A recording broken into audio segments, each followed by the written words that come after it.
points. For everybody that didn't show up on the first day, it sucks to be them, right? Because they're not here. So make sure that you got your names down on that piece of paper. And let's talk about some of your answers as to how this course is different than any other course that you will take here at UCO. Which group wants to go first? Yes, ma'am. Go right ahead. We said that this course fully encompasses all aspects of a relationship between the consumer and product, and it equally focuses on technology. Okay. All right. So you've got this idea that there's this broad range of things that are involved in this. How is that different from, give me a substantive course that you've taken here at UCO? One of you give me a substantive course. Like MIS or operations management. Okay. How is this different than MIS? Because you're focusing on people electronics. Okay, so in MIS you don't focus on people. Right. You just focus on the operating system. Right. Okay? You've got a very narrow scope of field. All right, that's a good answer. Who else has something else? Yes, sir. It's recorded. It's recorded. You've never had a course that's been recorded before. Really, this is a first for all of you. None of your professors have taken the time or the imagination to think, wow, there's this technology out there. Maybe we can use it so that when students don't show up, they can actually access the course. That's amazing. I didn't realize I was the first to do this. All right, so it's recorded. Does that make a difference? No? How does it make a difference that it's recorded?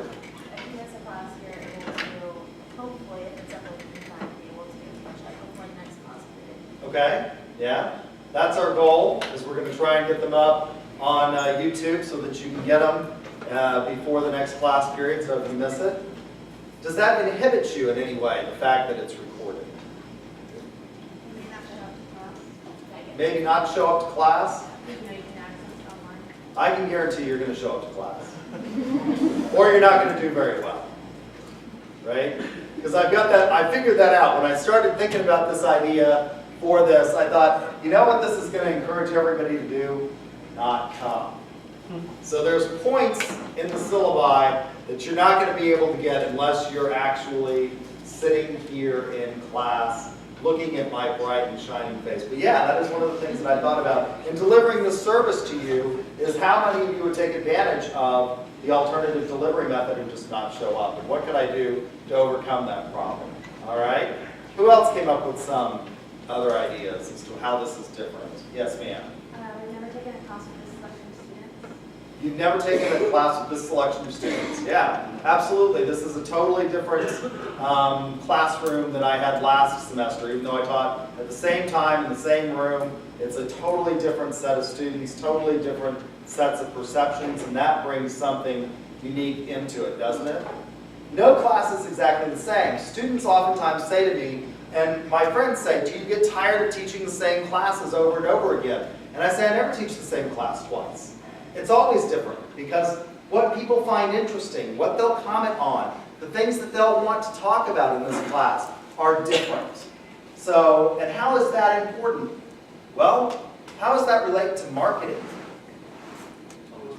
It's always changing. How else? You're always meeting new people. You're always meeting new people. Absolutely. Different people like different things. Different people like different things. Yeah, and that is going to be a really big concept in marketing, right? That we are all different. As much as we might think of the United States or Oklahoma as being homogenous, we have a sort of shared culture. We're all different, right? We're all individuals. We're all unique.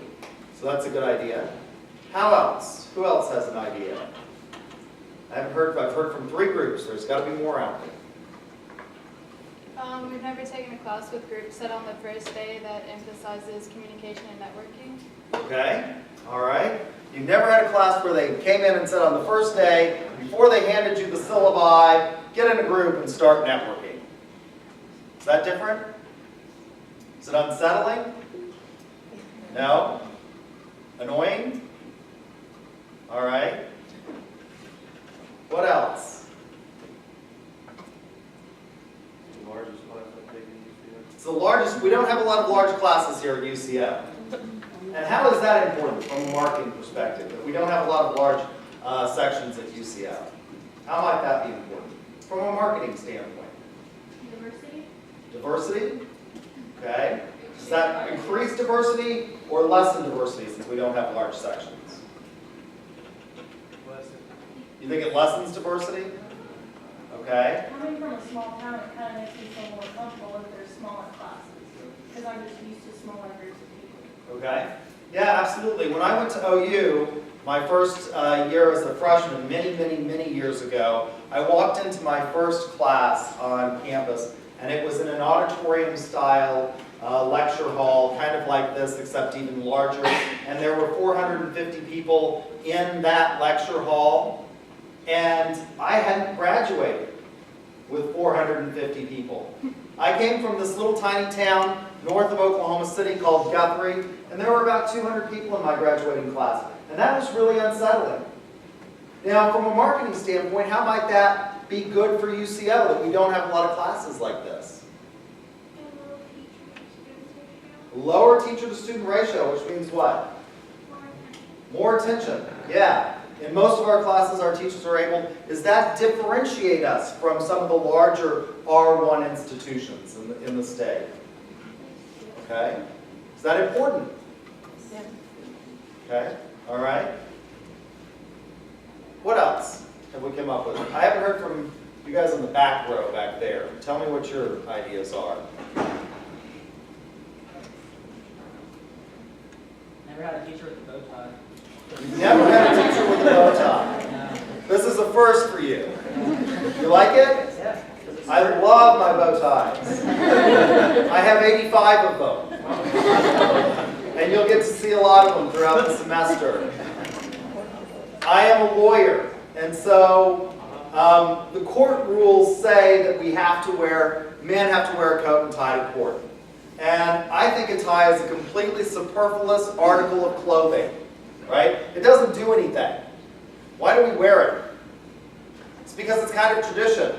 Well, at one point in time, lawyers wore powdered wigs. We've gotten rid of that. I think we ought to get rid of the tie.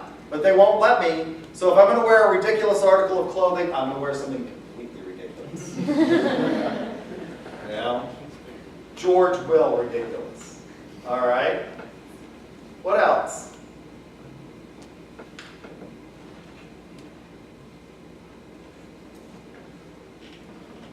You guys back there. Everybody else participate. What'd you all come up with? We wrote, this course will teach us how to interact with people as long as Okay, very good. That's important. Interaction is important, right? Why is interaction important in marketing?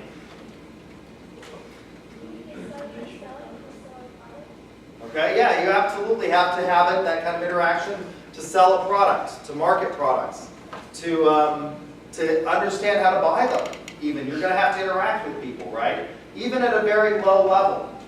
Although in some marketing instances, we've reduced that level that you have to interact. Where have we reduced the interaction between individuals in the marketing process? Online. Vending machines, right? You no longer have to interact with a sales clerk to buy something. You can walk out into the hallway there and buy a coat. But fundamentally, there's a lot of interaction that goes on in marketing, right? Let me tell you how I think this course, all of these ideas I think can come down to something that's really, really important in marketing, and that's that it is a very broad and pervasive discipline, right? You can't escape it. All of these things that you said, differentiation, interaction, right? Talking, communicating. All of these things that are aspects of marketing are enormously pervasive. You can't escape marketing, and as a result, unlike every other course that you've taken here on UCO's campus, when you walked in the door today, you were already an expert at it. You already knew something about it. Because from the moment you were born until this moment now, you have been engaged in marketing activity. You have been engaged in marketing. What did you do today to market yourself? The clothes you're wearing absolutely say something about you, don't they? What do the clothes that you're wearing say about you? What do they tell people? Yes, ma'am. Mine says to go read. Go Greek, absolutely. That's a marketing message that you want to get out so that you can do what? Recruit more people into the what? Into the sorority. What else have you done today to market yourself? Talk to new people. You what? Talk to new people. Talk to new people.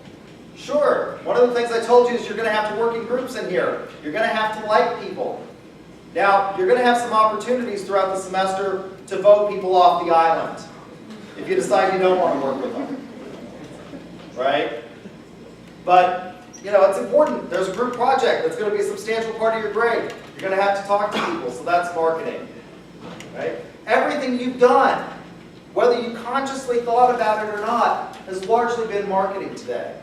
You put on certain clothes, you did certain things, you did your hair, right? Why? So that you fit in, so that people like you, so they'll want to talk to you, right? That's all marketing. It's all part of who we are. Marketing is a pervasive societal activity that we engage in constantly. And so you already know a lot about it. How many of you have had your accounting course? Almost everybody in here. Why have you had that accounting course? It's required before you take this course now, isn't it? It's part of the prereqs. So you've had your accounting course. Those of you who have had the accounting course know that debits are where? Where? On the what? The left side. Right, speak up. On the left side. Credits are on the... Right. Unless you're in what? Banking. In which case they what? They switch them. Why? Because you're looking at it from the banker's point of view instead of the non-banker. Because they're like, yeah. Okay. Banking likes to encourage you to put money into it. Okay. Yeah, I'm not sure why they chose that. Bankers just want to be different. Right? When you walked into your first accounting course, did you know debits were on the left and credits were on the right? No. But when you walked into this course, you knew something about advertising. You knew something about product development. You knew something about communication, right? All of these things that come into the marketing mix, you already knew something about. And so what we're going to do in this course is we're going to refine those and give you the formal tools to understand marketing and maybe make you better marketers and better consumers throughout the semester. So all really good ideas here. Anybody else come up with anything different that you want to share? All right? Nobody? Okay. Well, I'm going to stop recording.